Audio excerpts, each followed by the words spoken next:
आणि e bike रॅलीद्वारे देशभक्तीचा संदेश, विश्रामबाग ते स्टेशन चौक रॅलीत नागरिकांचा उत्स्फूर्त सहभाग, निरोगी भारत समृद्ध भारतचा केला संकल्प.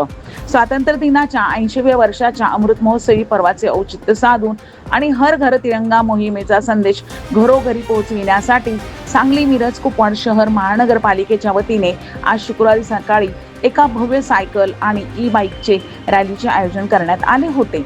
या रॅलीने संपूर्ण सांगली शहर तिरंगामय झाले होते. सकाळी 7 वाजता विश्रामबाग चौक ते सांगली येथून या रॅलीचा दिमागदार शुभारंभ झाला. ही रॅली विश्रामबाग चौक, मार्केट यार्ड, पुष्पराज चौक, राम मंदिर, काँग्रेस भवन मार्गे स्टेशन चौक सांगली येथे संपन्न झाला. रॅलीमध्ये महानगरपालिकेचे अधिकारी, कर्मचारी, सायकल प्रेमी आणि नागरिक मोठ्या संख्येने तिरंगा ध्वज हाती घेऊन सायकलीवर तिरंगा लावून सहभाग नोंदविला. केवळ स्वातंत्र्य दिनाचा आनंद साजरा करणे हा या रॅलीचा उद्देश नसून निरोगी भारत समृद्ध भारत हा संदेशही यातून देण्यात आला.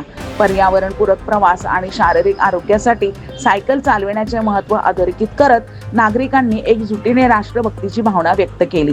महानगरपालिकेच्या सर्व विभाग प्रमुखांनी आणि कर्मचाऱ्यांनी पुढाकार घेतला होता.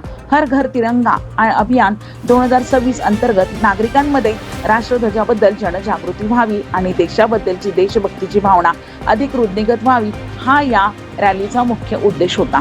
नागरिकांच्या या उत्स्फूर्त प्रतिसादामुळे सांगली शहरातील वातावरण देशभक्तीच्या रंगात न्हाऊन निघाले होते.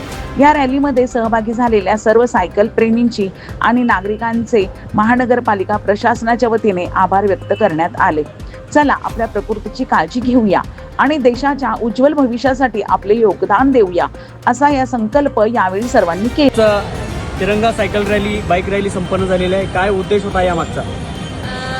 हर घर तिरंगा प्रोग्रामच्या अनुषंगाने भारत सरकार आणि राज्य सरकारच्या निर्देशाप्रमाणे 9 ते 17 ऑगस्टपर्यंत संपूर्ण घरामध्ये प्रत्येक नागरिकांच्या घरी हर घर तिरंगा योजना राबवायचे होता आणि त्या अनुषंगाने आज 14 ऑगस्टला आपण भव्य तिरंगा रॅली इथे सर्वांच्या सहकार्याने आज इथे संपन्न केलेली आहेत.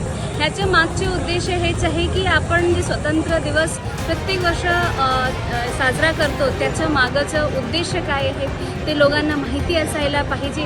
फक्त झेंडा फडकवणं हे ह्याचा मागचे उद्देश न राहता जे आपण 200 वर्षातून अधिक कष्ट करून आज जी स्वतंत्रता आपल्या सर्वांना मिळालेली आहे त्याची जाणीव आज जे मुलांना पण व्हायला पाहिजे. त्या अनुषंगाने आज आपण हे तिरंगा रॅली केलेली आहे आणि त्यामध्ये सांगलीकरांनी एक उत्कृष्ट प्रतिसाद पण दिलेले आहेत आणि भरपूर मुलं पाऊस असताना सुद्धा आलेले आहेत. तर एक चांगलं इथे रिस्पॉन्स आपल्याला ह्या तिरंगा रॅलीमध्ये मिळालेले आहेत आणि मी सर्वांना ह्याच्या महानगरपालिकेच्या वतीने धन्यवाद.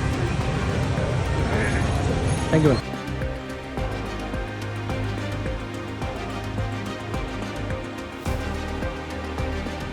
पारस मुथा यांचा रिपोर्ट. तुमच्या स्वप्नातील घरासाठी एक विश्वासू नाव golden eye real estate. Sangli असो किंवा पुणे, कोल्हापूर, मुंबई व इतर महाराष्ट्रात कुठेही प्रॉपर्टी डीलिंगसाठी, खरेदी विक्रीसाठी तुमच्या विश्वासू पार्टनर. प्रॉपर्टी डीलिंग, रिडेव्हलपमेंट आणि रिअल इस्टेट कन्सल्टन्सी सर्व सेवा एकाच ठिकाणी. योग्य मार्गदर्शन, पारदर्शक व्यवहार. आजच संपर्क करा. Golden eye real estate. Proprietor Shri Piyush Bhate, Sangli.